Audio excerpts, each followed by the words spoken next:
do have skills that make me a nightmare for people like you.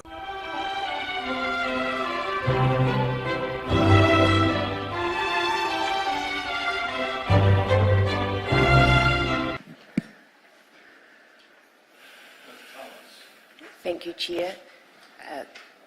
I call the witness of Dallas Pickering.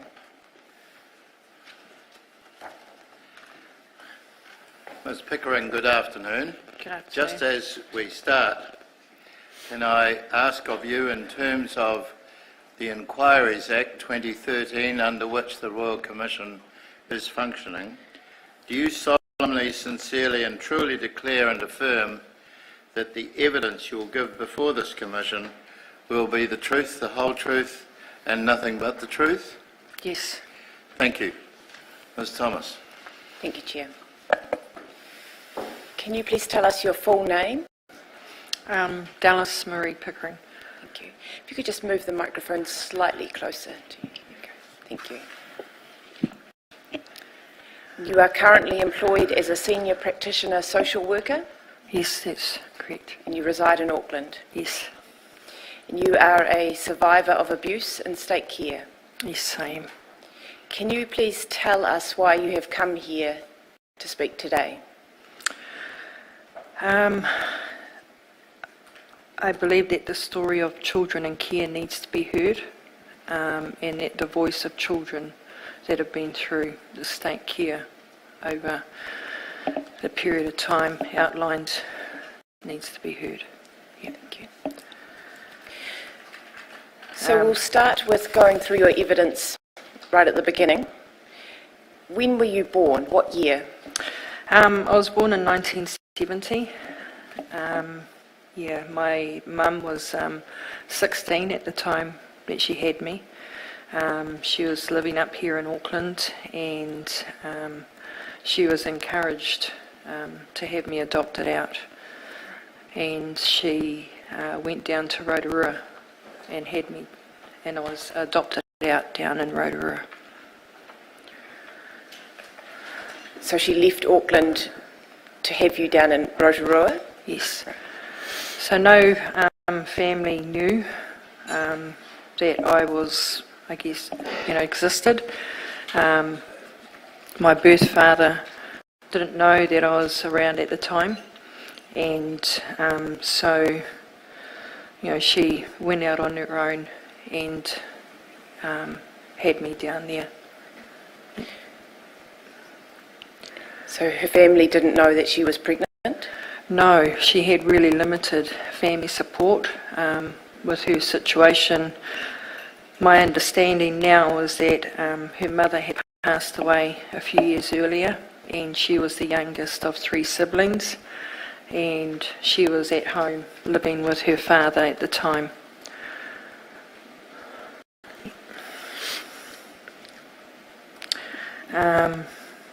You've mentioned your birth father. Yes. Didn't know at that point that you existed. Mm-hmm. What have you since come to know about your birth certificate and what was recorded on that with relation to your birth father? Yep.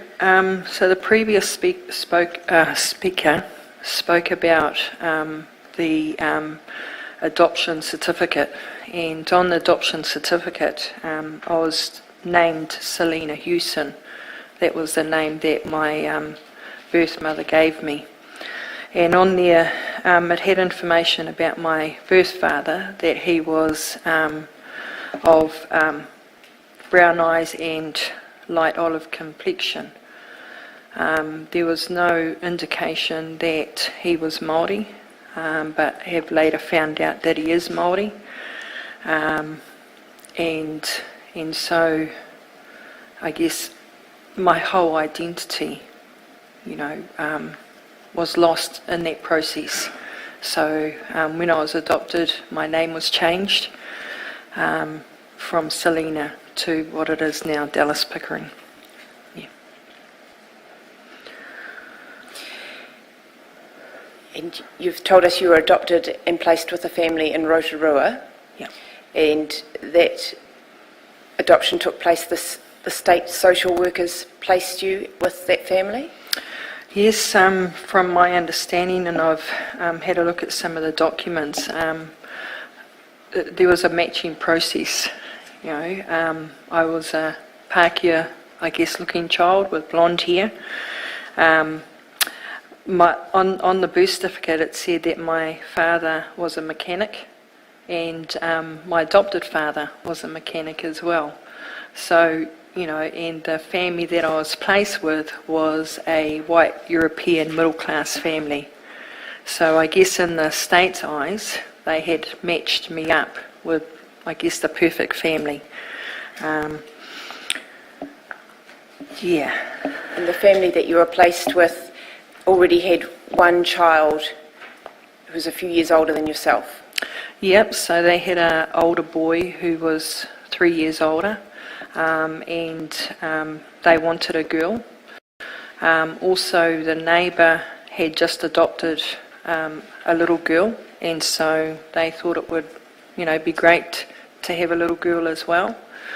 Looking at the documents, the references in the documents showed that they had only known this family for 6 months, the adopted family, and the family had shifted up from Wellington.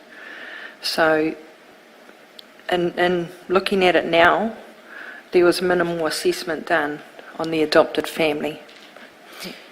And so the people that provided references to the Social Welfare Department had actually only known your adoptive family for 6 months? That's correct.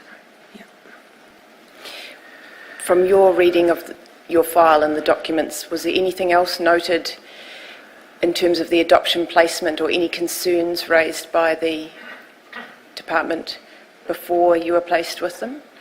There was a statement from one of the social workers unsure whether that was, you know, a good placement.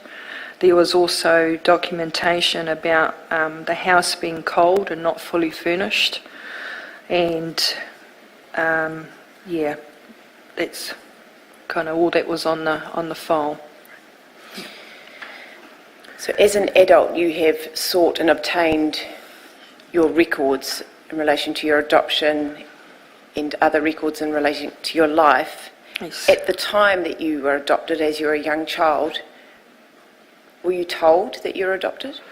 I wasn't told until I was about 7 or 8 years of age, and at the time, and I guess I'll talk about it a bit later, that the social workers told the adopted parents to tell me that I was adopted. They didn't want to tell me that I was adopted, and so there was a bit of pressure on them to do that. Yeah. In the documents that you have obtained, there are notes of concern about your care, and they start even at a time when you're just 5 months old. Yes. Yep. Where were those notes of concern from? Who made a note of concern? Those notes of concern didn't actually come out until later on, but there were notes along the way from Plunkett, from doctors, the doctor's specialists, from the kindergarten. There was also concerns raised from neighbours and a friend of the family as well who had visited the family.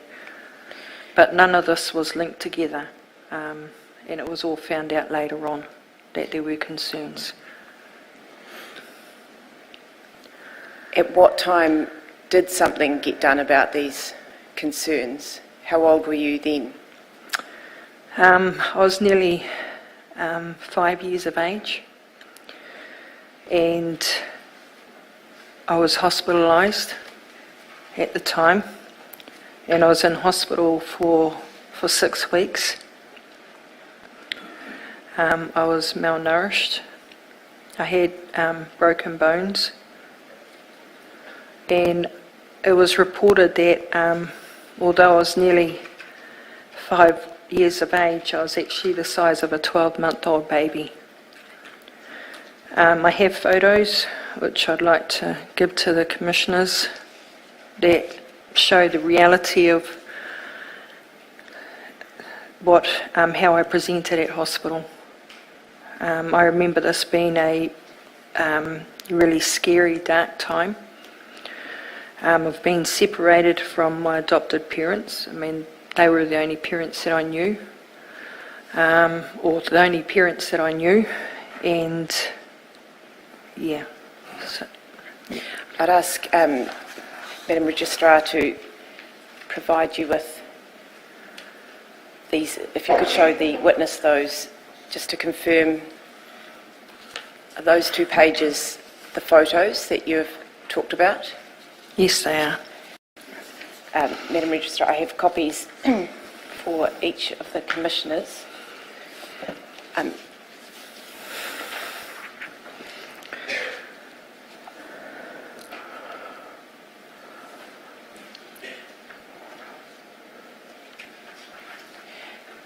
Now, I would ask for those photos to be produced as Exhibit 14. However, I am seeking a Section 15 order under the Inquiries Act in relation to those photos, given their personal nature. Yes, they are photographs of a very personal kind.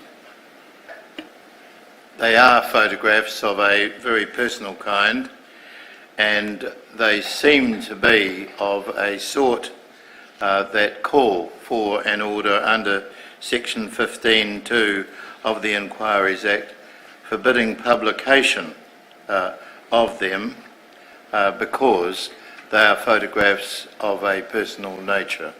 Does any council wish to make any submission regarding that, in particular if there is any objection to the Royal Commission undertaking this course? There isn't. I'll therefore make the order. The inquiry, having considered the matters it ought take into account under Section 15(2) of the Inquiries Act, makes an order forbidding publication of exhibit number 14. Yes, Exhibit 14. Produced on today's date, the 5th of November 2019, being photographs of a personal nature. Thank you, sir. Dallas, can you just again tell us why it was that you really did want the commissioners to see those personal photographs? I guess when often we talk about abuse, people in the public often just think about a child being hit, but actually I don't think that people actually see the reality of the care that has happened or not happened for children in New Zealand. That this does happen in New Zealand, and so that's the reason why that I think that people need to see the full extent of some of the experiences that the children of New Zealand have been through. And those photos that the commissioners have were taken when you were in hospital, aged almost 5 years old. Yes. But you weighed the weight of what a 12-month baby would weigh. Yes. I was labelled, I guess, in that I looked like a Biafran baby, that I was insidiously neglected, and those words were used by the doctor to the senior social worker, stating that you had been insidiously neglected. That's correct. You've said you were in hospital for 6 weeks. What happened at the end of those 6 weeks? I was placed back with my adopted family. And the reason that I understand is that the social welfare filed a complaint against my adopted parents, and the professionals involved all agreed that I should not go back to the care of my adopted parents. But on the day of the court case, and I don't remember this, but it was recorded that I was crying to go back to my adopted parents, and I guess that's, that they were the only parents I knew, and I was, screaming in the court and had to be removed. And so the judge decided that instead of removing me, that they would place me under a supervision order for 3 years. And I was placed back in the care of my adopted parents, and to have regular medical assessments, and for them to receive counselling. The counsellors at the time were the social workers, so they were considered the counsellors. And also the psychologist also recommended that I shouldn't be placed back into my adopted parents' care, but I was. And within a few months of being placed back in your adoptive parents' care, were there some further complaints made by the school? Yes, there were complaints made by the school, and this was the first school that I'd been to. And kind of from the time of August to December that year, there were complaints from the school about bruising that they'd seen on my body. There was stick marks on my back from being hit. I was treated differently from my adopted brother, and not allowed to wear shoes to school. Had really minimal lunches. Wasn't allowed to attend, this is the reports from the school, wasn't allowed to attend school trips, but my brother was. And so it was very clear that I was being treated differently from my adopted brother. And as a result of a further complaint by the Social Welfare Department being made, were you then placed in a foster home? Yes, I was then placed in a foster home in Taupo. What's really interesting is that I went to another school, so this is my second school within 3 months.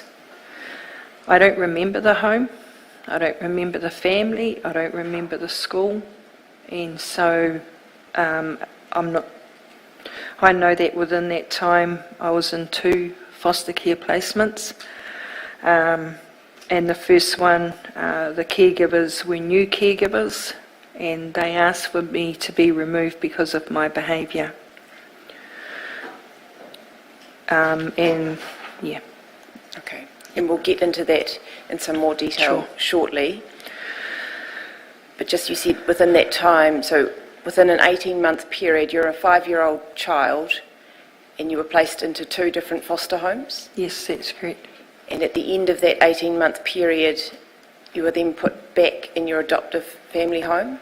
Yes, I was placed back into my adopted family home. In your brief, you've told us in there a few things about what it was like to live in that adoptive family home. Can you please take us through those headings that you've got there? Sure.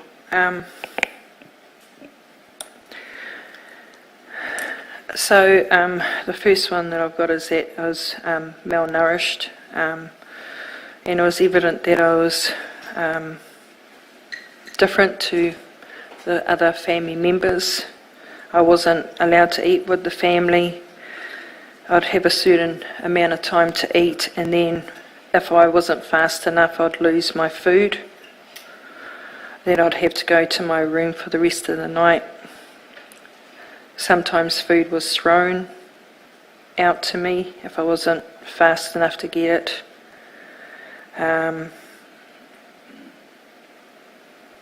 I'd steal lunches at school, and I guess I was just, in that respect, trying to get my needs met.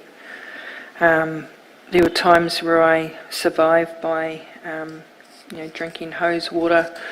There'll be times where I was left home alone for long periods of time.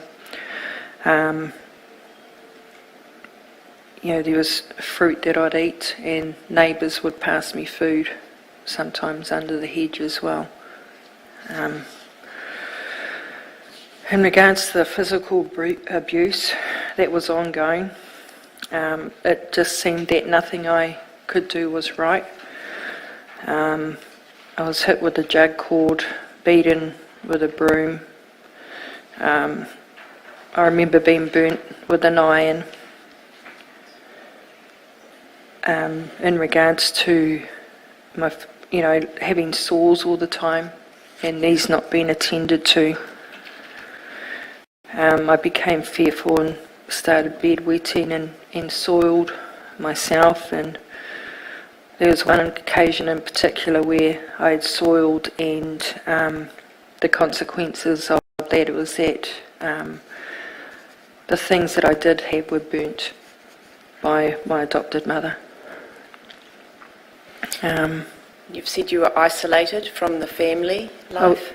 Yeah, I was isolated, so I wasn't able to play with my adopted mother, play at the neighbours. Her, I guess, opinion was that I was naughty, that I didn't deserve to be around other people.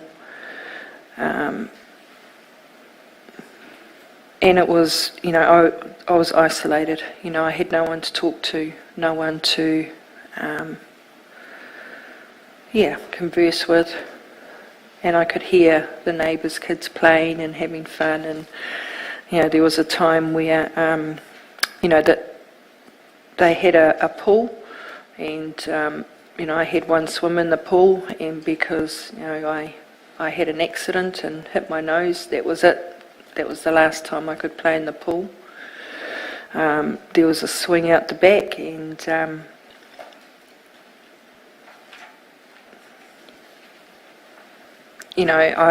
at the beginning I was allowed to play on the swing, but then I made grooves in the ground, so that was it. I was banned from playing, on the play equipment. But it always was put back that it was my fault.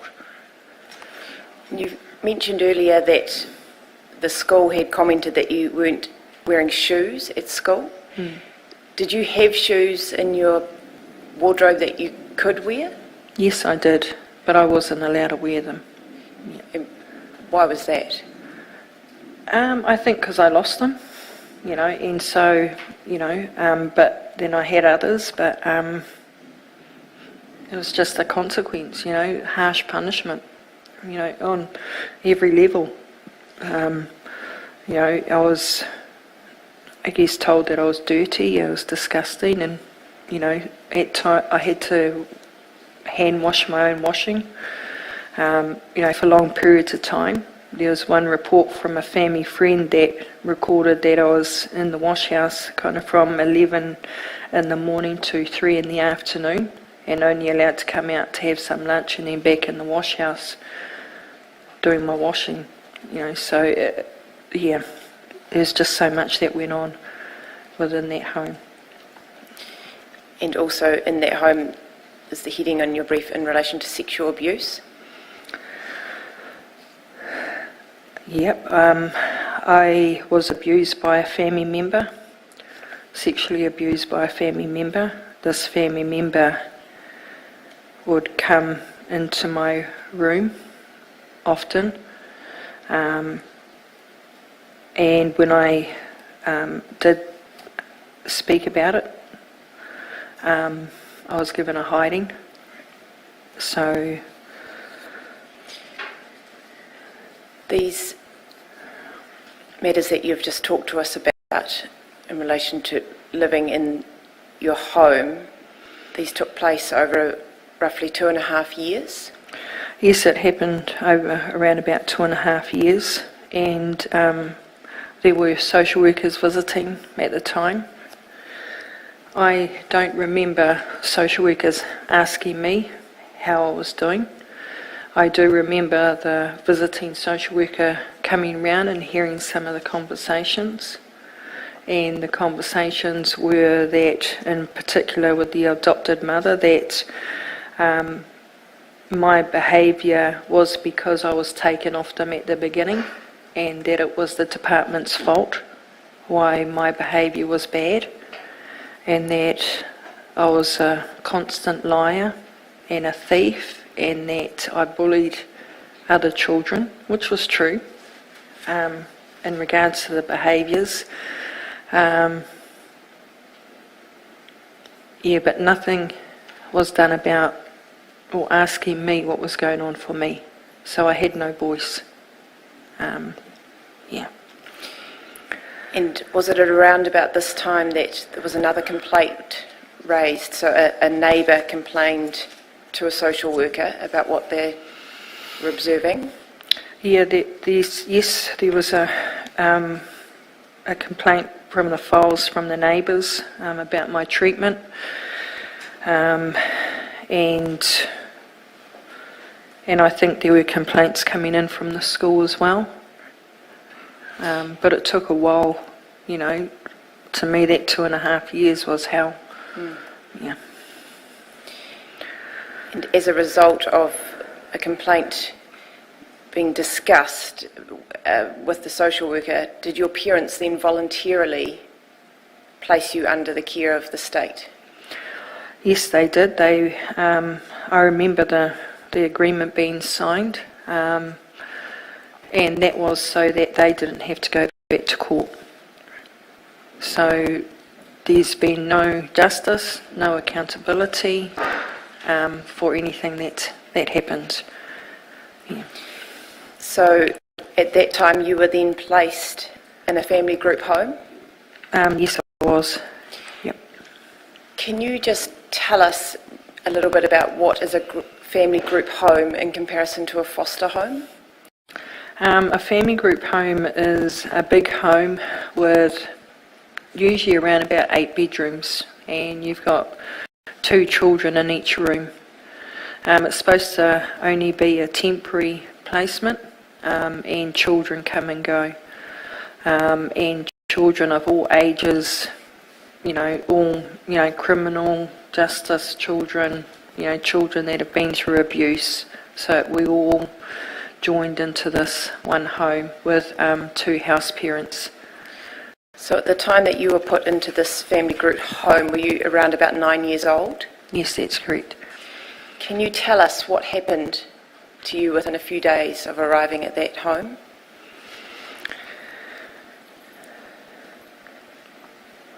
Within a few days, I was sexually abused by a 13-year-old boy,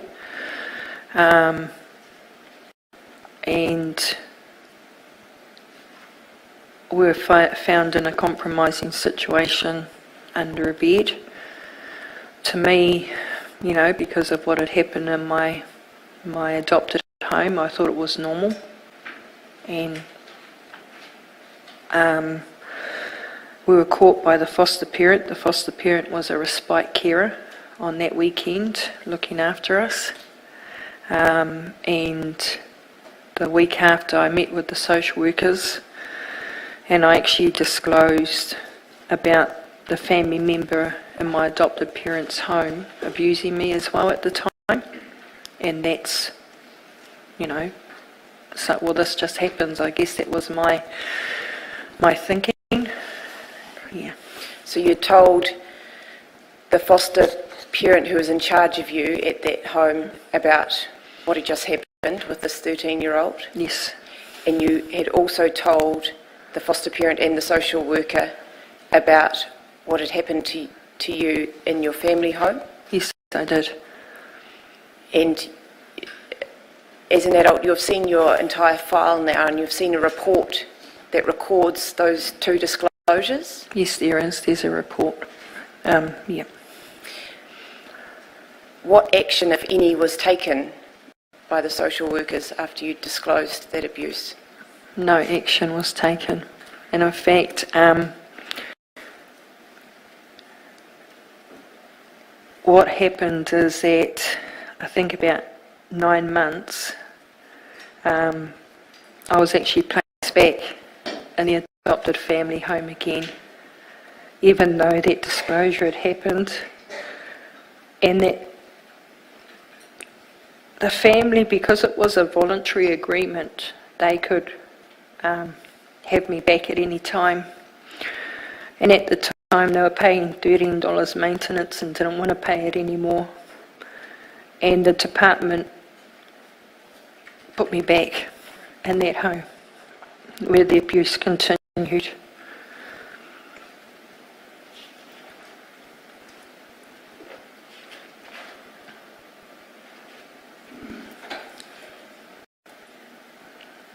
Dallas, if you just look at paragraph 12 of your statement there, did you want to read that paragraph?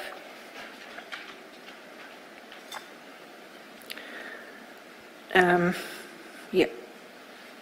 In it, I did not have anyone that I could talk to, and nobody asked how I was, and I had no trust towards adults anyway, because I wasn't believed. None of the trauma that I went through was addressed. I was actually labelled in the files as a disturbed child,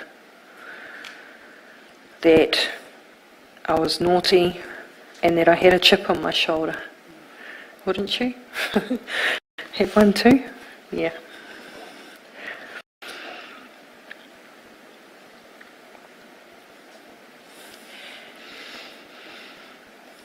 Talking about being placed in foster homes and family group homes, do you know how many times you were shifted around the various homes when you were a child or a teenager?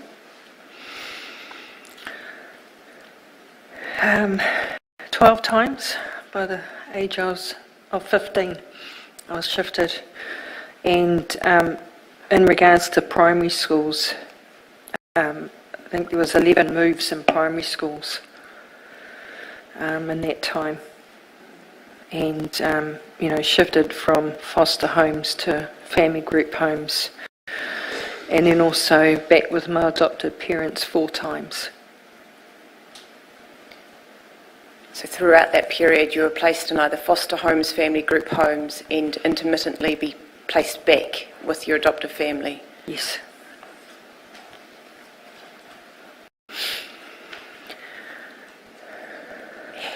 Do you have any memories of being placed in a foster home that was a good environment? Yes, probably the second one, where I was placed in a home in Murupara. It was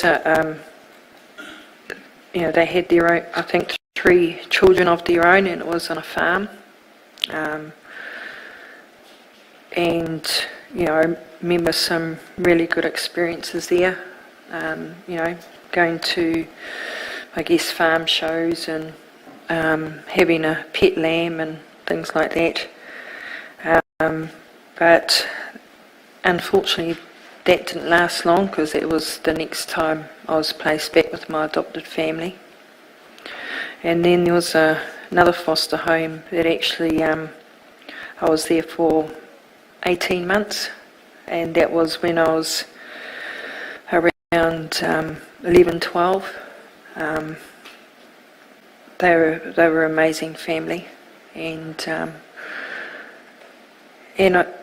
was, as I said, I was only there for about 18 months. But what made it really, I guess, a new experience for me is that I was included in the family. They included me in family outings or holidays. I wasn't just in other foster homes. When the families went on holiday, I was placed in respite care because the family wanted to have a break, or, but with this family I was taken on the holidays with them.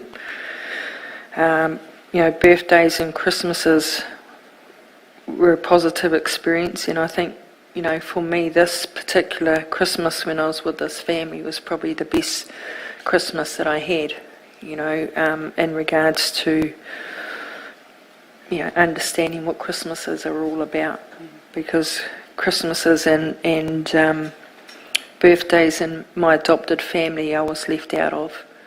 And so, this was a really special time for me. I think you've said you even, in terms of photographs in this family, was another thing. Yeah, I mean, when it came to family photos, I was included in the family photos as well and not put aside as the foster child. So that was really important, to not feel like I was outside of the family. Yeah. So that was a positive environment, but what happened to you in that family? So, I mean, I wasn't the most best behaved child. I had a lot of trauma and a lot of, behaviours. The foster parent was asking for support, for some counselling. I remember going to one counselling session, and because I didn't engage in that counselling session, that was it. That was the last counselling session that I went to. And I guess we all know now that, even back then, that takes a while to build up rapport and trust with a counsellor. So that was, I guess, a prime opportunity or a chance to get some counselling support. That never happened. So it got to a point where I had an explosion, and so the foster parent asked for a month's break, and it was, and I think we both needed a break as well. So I was placed in a family group home, and I guess because I also had been rejected, or pushed away so many times, I guess in my inner thoughts I felt I was being rejected again, and so I was saying that I didn't want to go back, but deep down I did. The foster parent was saying that she wanted me back, but that was closed down, and I was not returned to this foster home. I ended up staying in the family group home, and I think the really horrible thing was that I was told that I wasn't allowed any more contact at all with that foster parent. So, this relationship that I'd built, a fairly good relationship over that period of time, had broken down, and it wasn't encouraged to have that resolved or have any issues resolved. And I even had to, because it was on the way to school, I had to walk past her house every day. And I wasn't allowed to, say hello. She was given the same direction and told that I would not be coming back to her care. Many years later, we've talked about it, and, for her, it broke her heart, and I guess for me as well, in regards to attachment. It was an opportunity for me to have a safe and secure home, and that was taken away by decisions made by the social workers, because they felt it was in my best interest not to go back, and it's recorded in the files as well. So at that time in your life, what was your feeling about your situation and where things were heading for you? I didn't know what was going to happen to me, because it was a closed adoption, and I didn't understand that back then. I couldn't go back to my birth family.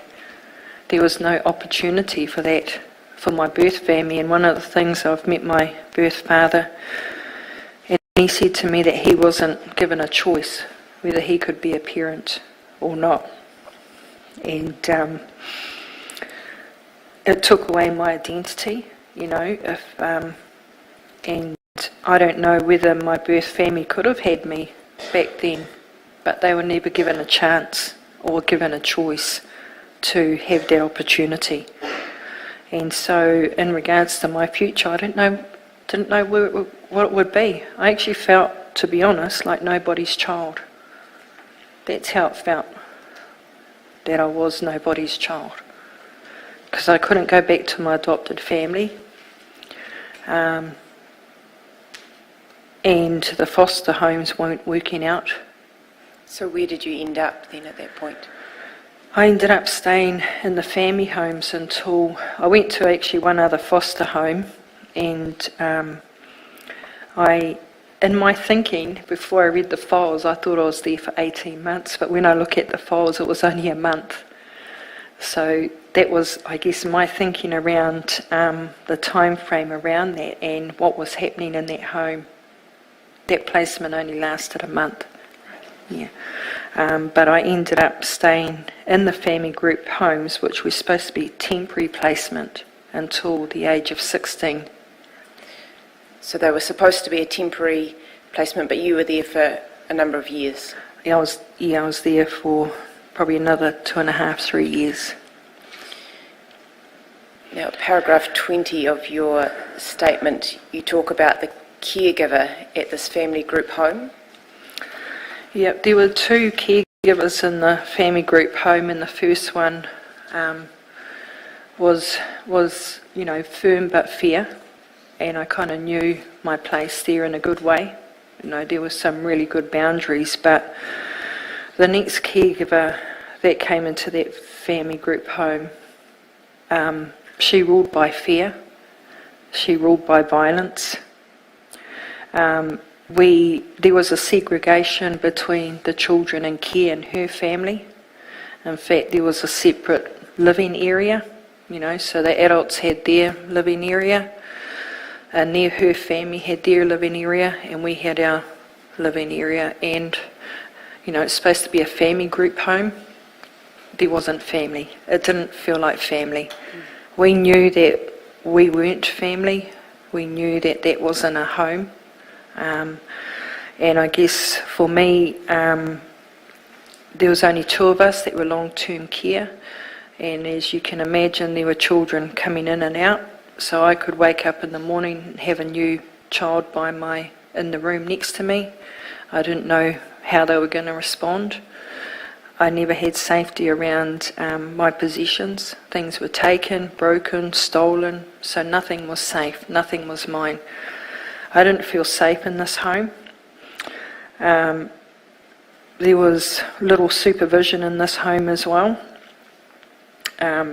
Sexual abuse became the norm from older children. And I didn't have any boundaries. And there were also times where the caregiver, if you had pissed the caregiver off, you'd have the silent treatment for days. So I couldn't get my needs met. So if I wanted something, I knew I couldn't approach you because, don't talk to me until I'm over your whatever you've done. So, I couldn't get my basic needs met. Yeah. You've said there was no supervision, so you were not supervised. What about supervision in terms of the caregiver and the running of the home? One of the things that I noticed when I looked at my files is that there was hardly anything written in my files in that time from social workers from that home, and particularly around that caregiver. And I kind of felt like I was just in a state of sitting in care. Every 6 months I'd have a review meeting, and it was a long time between those 6 months of not seeing social workers or knowing what was going to happen.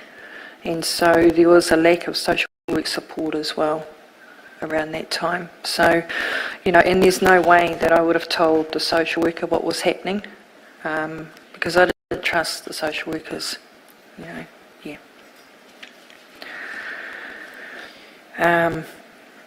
I guess in regards to the supervision, I didn't have boundaries, and I was told that I could smoke as long as I brought my own cigarettes. I started using drugs. And, you know, there'd be times where I'd go roaming and meet up with older men to have sex with them. And so, yeah, I was at risk there in that situation as well. If we turn to paragraph 23, you've talked in that paragraph about this caregiver's brother, so the caregiver you've just described. What happened in relation to the caregiver's brother? Yeah, at the time, because usually around Christmas, New Year's, or, you know, any holiday period, I'd either be kind of shipped off to another family home, because all the other homes would close down, or I'd stay. And in this particular time, this was the family home that was open. There was only me and another young lady in the home at the time. And the caregiver had gone out, and on New Year's Day, her brother came over, and he was drunk. He came into my bedroom. I remember it quite clearly because I didn't realise it at the time, but he had a bowl of cannabis in his hand, and that was put on the bed. He asked me if he could have sex with me, and he raped me. I couldn't say no, even if I tried. I was too scared. And there's no way that I told the caregiver that happened. So I guess, yeah, this place was supposed to be a place of safety, but it was the complete opposite. And then a year on from that event, on New Year's Eve, the following year, can you tell us what happened then? So that year, I went to another family home with respite caregivers, and I was the only one left in the home. The rest of the kids had gone back to their families for the holidays. I was brought up to Auckland to a family get-together up here, and on that evening the caregiver got drunk and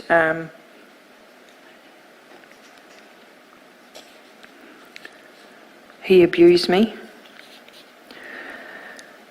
I told his wife because she came into the room, and she just told me because I was sleeping on the couch and him and his wife were on mattresses on the floor, and I was told to go to a different side of the room. And so I did. I went and slept on the floor that night, away from them.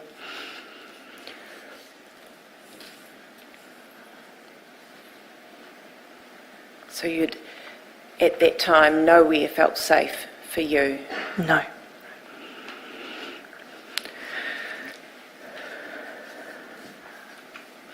I'd like to talk to you about transitioning out of care. How did that work, and how old were you? At the time, the transition out of care, the age was 16.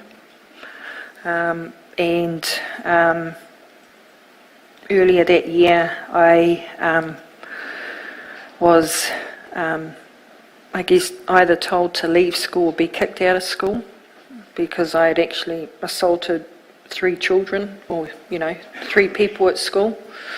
And so I chose to leave school, and I got a job in a sewing factory. I don't even know how I got that. Anyway, it was through a youth program. So I was supported to go into a youth program, and then got a job at a sewing factory. And then I was given a room at the YMCA at the time, and I left care. I think it was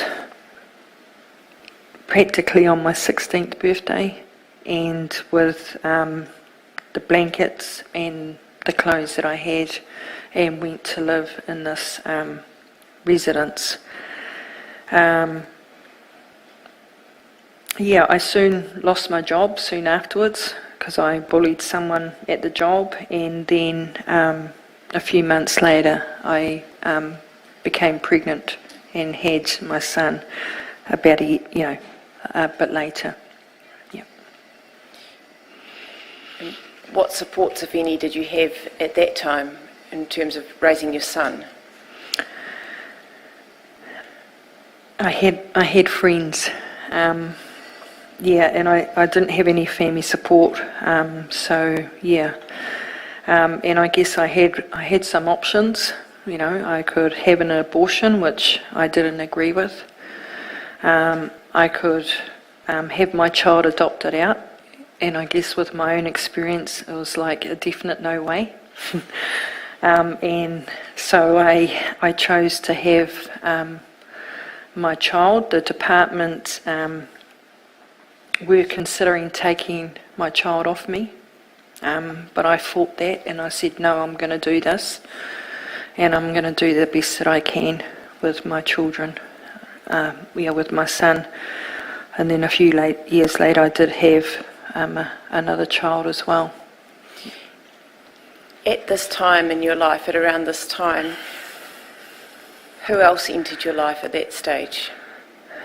When I was pregnant with my son, my birth mother contacted the department, and she wanted to know me.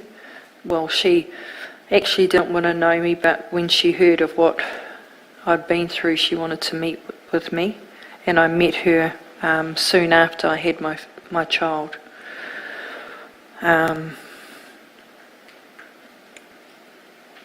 I just really feel for my birth mother and what she went through, and I know that it's been a continued struggle, and we've struggled in our relationship. Yeah.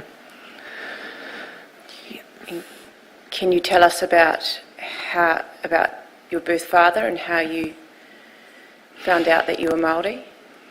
I found out when I met him. I met him when I was about 22 years of age, and he let me know then that he was Māori. His father is Māori, and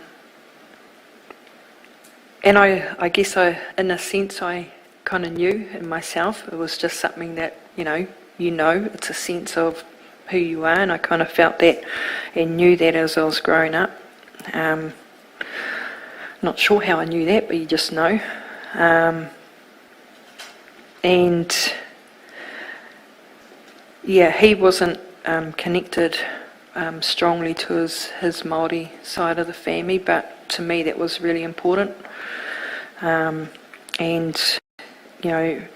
we did spend some time together then, and then we lost contact. But over the last 10 years, we've had really good relationship, and things are going really well there, and I have contact with his family. In terms of parenting your own children, how was that?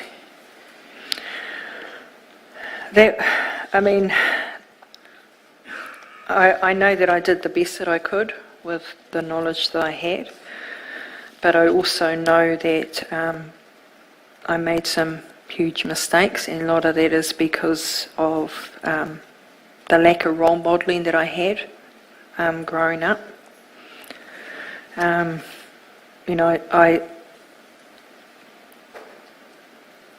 brought both my children up on my own. There are some real challenges. The past doesn't go away. It impacts on every relationship, and it impacted on my children's relationship, and in some sense there's still some of those struggles today. But my children too are both doing really well, and they've got children of their own now, and so they're amazing, my children, and a real blessing. Can you tell us about what changes you made in your life and where you went to after having your children? Yeah, I think there were some critical things that were happening for me when I made some changes. I had my daughter, and I guess the past was catching up with me. Was using drugs quite a bit. Had postnatal depression, and I knew I had to make some changes in my life, otherwise my children would end up in the same system that I did. And one of the key things is that I started going to a church and made some changes. Later on I studied and completed a Bachelor of Social Work and also a postgrad diploma, and I've been working in the social work field now for the last 20 years, supporting families. And yeah. I'd like to ask you about the confidential listening and assistance service. How did you find participating in that?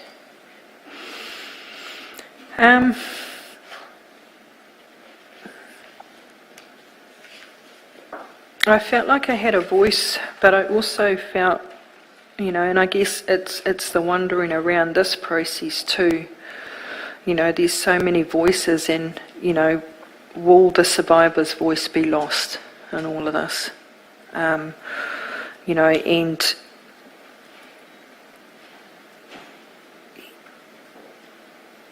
yeah,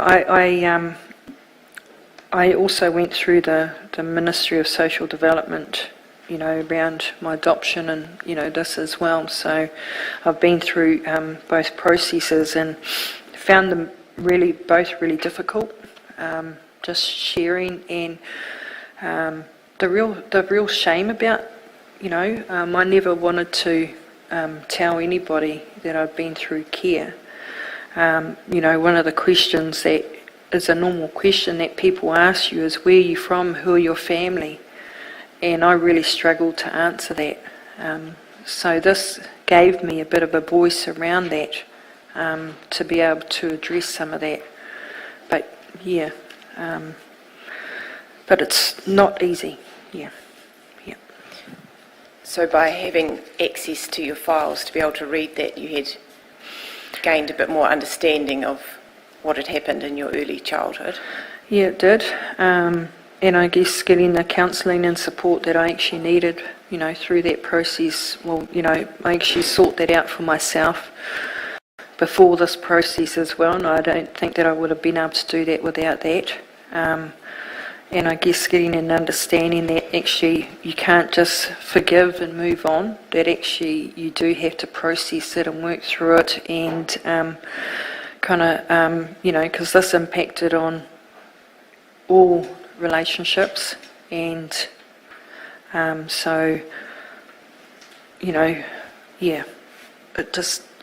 just have to go through that process. You can't just leave it there and let it sit. And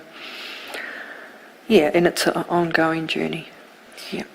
And as part of that, did you go through the claims process? Yes, I did go through the claims process. How did you find that? I actually found that there was one thing that really stood out to me that really distressed me. Nobody's been held to account, and I asked MSD at the time, would these caregivers be held to account, considering that they're your employees? You've employed these caregivers, and they said that nobody will be held to account. That shocked me, and I'm thinking of the many other children that there's been no justice for, and these caregivers, particularly the family home caregivers that were held, that were employed by the department, have not been held to account, and still to this day are not. Yeah. So that was really difficult to hear that. Yes, I was offered compensation, and I was given an apology, and I was advised to accept the apology and take the offer, because that was all that would happen. And how did you feel about that aspect of that process, the advice that you received? I felt that it wasn't valued. What I went through wasn't valued for what it was. Yeah. I guess that's how I can put that. Yeah. I guess for me too is that the enormity of the institution, of the department, was a big thing. It was like, to fight the organisation, or an organisation that's a government department, you can't do it on your own. And it's huge, and the enormity of that, yeah, it doesn't give you a choice around that. And there's no structure within New Zealand to be able to deal with that. Yeah. If we turn now to the paragraphs in your brief under the heading Future, what would you like to tell the Commissioners about your hopes for the future in terms of parenting, caregivers, social workers, those types of things? I could be here forever. No, anyway. I guess just working in the field, but what happened to me shouldn't happen to children today, especially with what we know around experiences of children, around trauma, around attachment. I know of cases now where decisions are made out of people being reactive and not responsive, and that transitions are being made for children that are not in the child's best interest, but it's about the department's timeframes or the social worker's timeframes, but actually not about the child. I believe that intergenerational abuse needs to be addressed within, and looking at wraparound services for families within the home, and not having the removal of children. I know this is not my experience, with adoption, but with children that are in homes where there's generational abuse, that actually, teaching these children how to parent because they haven't had that, or they've been through their own trauma. Accountability for caregivers, I think that's huge. And in regards to that, training around trauma, and that the focus needs to be on the child and the trauma, not the child's behaviour. Many children, and I still hear it now, is that children in care are labelled as naughty, but actually it's the trauma that's speaking, and it's not the behaviour. It's the trauma coming through the behaviour. That caregivers need mandatory training before they take on children in care. And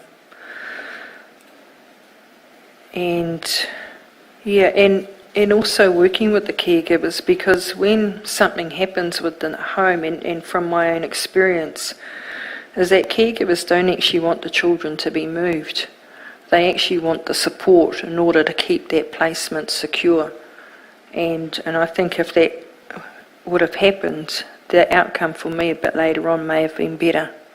And often we move children without putting the right supports in place for the caregivers and the children. Social workers, there was one social worker that I remember that did build a relationship with me. But other than that, how can you build a relationship with a child when you visit them every 8 weeks? How can you build that rapport, and how can that child feel confident to be able to share what's really going on for them when you only visit every 8 weeks? You know, that's just not going to, you know, I mean, these children have enough problems trusting as it is. And for many, and I've seen it, when they've done the 8-week visits, it's a tick box. I've done my visit. Okay, when's the next one? And I guess that comes down to funding and, you know, resources and things like that. Yeah. Yeah. Would you like to, just before we conclude, I think, would you like to read paragraphs 38 and 39 of your brief to us, and then you wanted to finish with a quote that you've got with you today?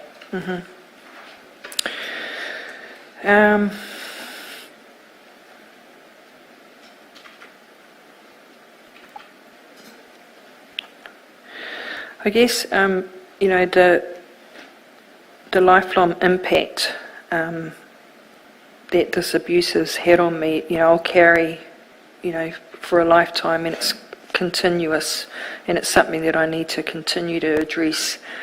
And, you know, I've got really good support around me now, but there's a lot of people that haven't. But, you know, the stigma of being a foster child, or the stigma of abuse, you know, can't be shaken off. And, yeah, and I've come just to share my story with the Commission to help other children and not to have a childhood like mine.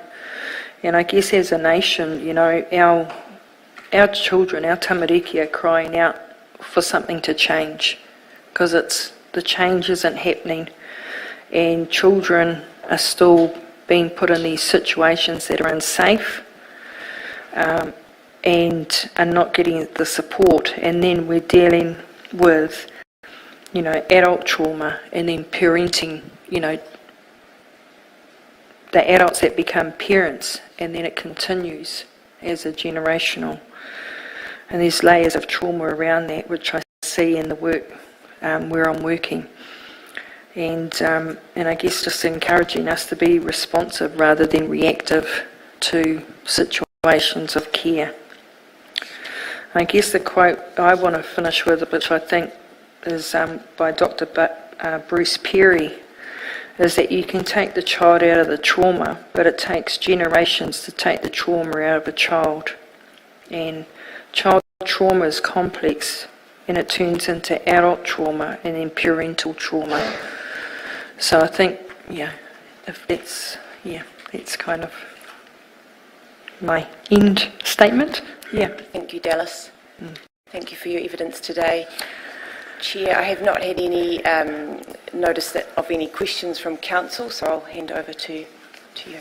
Thank you. I take it from that, Council, that there's no wish for any of you to ask Mr. Stone.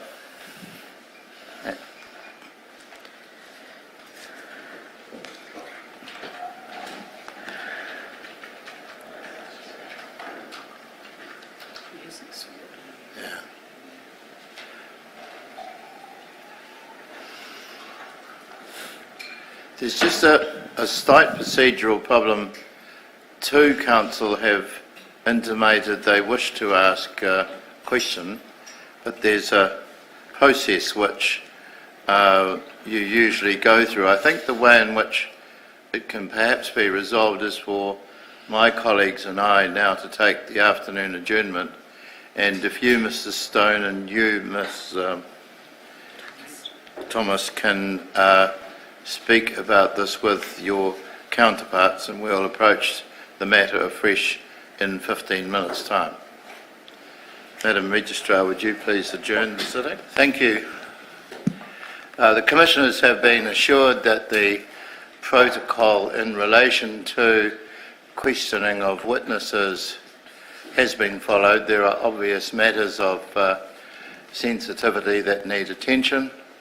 We're satisfied that it is appropriate for permission to be granted in the following terms. Permission is granted to Mr. Stone to ask questions of this witness regarding Māori identity, and permission is also granted to Mrs. Dyer Kidd to ask questions regarding the way in which a social worker can create a relationship with a child. As you are in position, Mr. Stone, I'll invite you to go first.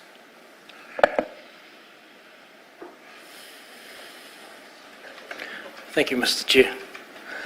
Te tuatahi e te tuahine tēnā koe, ka tukunu toku aroha, toku mihi kaha kia koe, kei roto tōringa, hei manaki, hei arahi, hei whakakaha ia koe. In English, that simply means that I acknowledge everything that you've said today and the kaha and strength that it would have taken to have said it, and I give you nothing but my support and aroha to you today. Did you have the benefit of listening to the previous witness, Dr. House? Yes, I did. Yes. Well, that's good, because everything that she spoke about, you're the living embodiment of everything that she was speaking about. You pretty much tick all those boxes that she was referring to, the severance of the whakapapa, the fairer babies being the preferred babies, and all that sort of stuff. And the last question that I asked of the previous witness was that there must be people out there who don't know who they are. And you touched on that, but I asked the question of you again. In light of everything that you've said, do you know who you are? In light of what you said, I guess it has to go back a couple of generations for me, because my father's father was adopted. So if you go back earlier, his mother was European and his father was Māori. And when he was born, he was adopted to a Pākehā family as well. And that's where we haven't been able to link back to our iwi, or to know, all that we know is that he was born in Te Poi.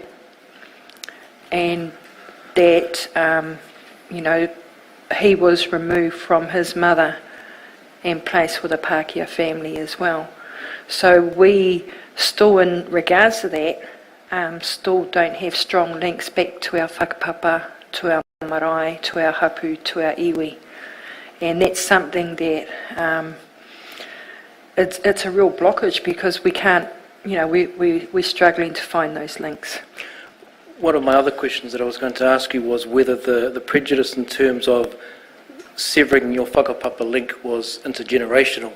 And I was going to ask that in reference to your children and to your mokopuna, but it appears that you've suffered that as well, because you're a second generation that's been disconnected through your whakapapa. Because was it your grandfather that was also adopted out? Yes. Yeah, it wasn't my father, it was my grandfather. But yes, it impacted on my father's generation as well, because I found out later on that he actually had some time in foster care as well. So we're going back now 3-4 generations of this, the impact. And I think that, in relation to the previous speaker, I agree that if I had been identified as Māori back then, that maybe I would not have been put back into this adopted family so many times. And I always kind of reflect on that and think, would decisions have been made differently because of that? And in your evidence you spoke about being ashamed of being a foster child. Do you feel a level of whakamā or shame in terms of not knowing your identity? Absolutely. I don't get to know some of the stories, the history, the values and beliefs that, could have come through those generations. I have, a good relationship with my dad, but I'm still, in a sense, that relationship is still forming, and so I'm still on the outer. And yet I think that if I had grown up within the family, that would have been different, because that history, that story, those unspoken things, is that becomes who you are, and that was disjointed for me in many ways through being a child in care and a foster child. Ms Pickering, thank you. Thank you. Those are my questions.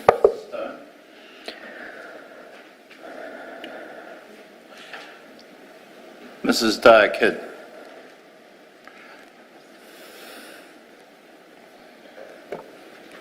Tēnā koe, Ms Pickering. My name is Fiona Guy-Kidd and I represent the General Synod Te Hoinota Whānui of the Anglican Church of Aotearoa, New Zealand and Polynesia. One of the focuses of this commission is how to prevent abuse and care in the future. And you're a senior social worker. Do you work with children regularly? Yes, I do, and I guess I don't want to disclose in this forum where I work, but yes, I do. And you've told us that from your own experiences as a child, you said you couldn't trust the social workers, and that there was only one social worker with whom you were able to build a relationship. Mm-hmm. From your experiences and your current work, can you tell us how does a social worker build a relationship with a child? What's necessary to do that? I guess it is about that connection, finding a point of connection with that child, finding out who they are, where they're from, coming down to their level, spending time with them, is really, really important. You can't build a relationship if you don't see them, every 8 weeks. You can't build that relationship or rapport with them. And that's not just done through talking. There's other avenues that this could be done through play, through interaction, through, activities, and also actually helping them with the connection with whānau as well. That's going to help them, open up and actually valuing their family, even though there's stuff that's happened in their whānau, valuing their family and those family relationships as well. Related to that, you spoke of your own brief experience of counselling, and as I understood you to say, you didn't convey your true feelings. What are your thoughts about how we can find out children's real feelings and thoughts about what's happening to them? Allowing time for those relationships, trusting relationships to form. It's not, I often hear social workers putting a time frame. We'll give you 6 sessions, or we'll give you 12 sessions. Not putting a time frame on the counselling, allowing that time. That's probably what I can... And a part of that, I imagine, is that children at different ages, at different stages, take their own time. Absolutely. And it's also their own processing, how they understand. There are a lot of children that have been through trauma, have issues around, their own learning difficulties. So we've got to bring it down to the level that they can manage, and that, can't happen overnight. Thank you. Thank you, Mrs. Dyer-Kidd.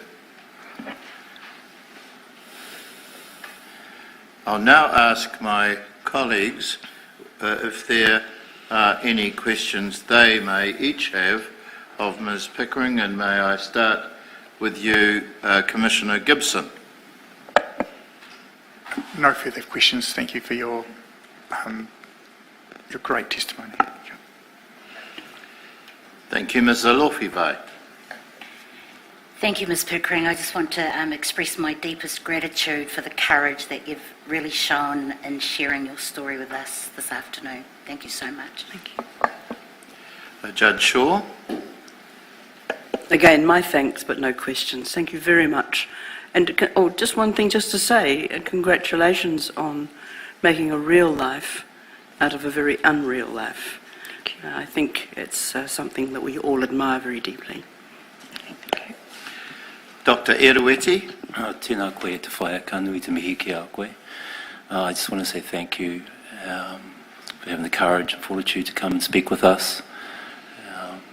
I found your evidence very compelling, and I've taken on board your aspirations and recommendations to the inquiry, and I hope we can do you justice. Kia ora. Kia ora. Ms Pickering, there is an old saying, sometimes less is more. I adopt that and echo what's been said by my colleagues. Thank you for your valuable evidence. Thank you. Madam Registrar, can you proceed to bring today's sitting to an end?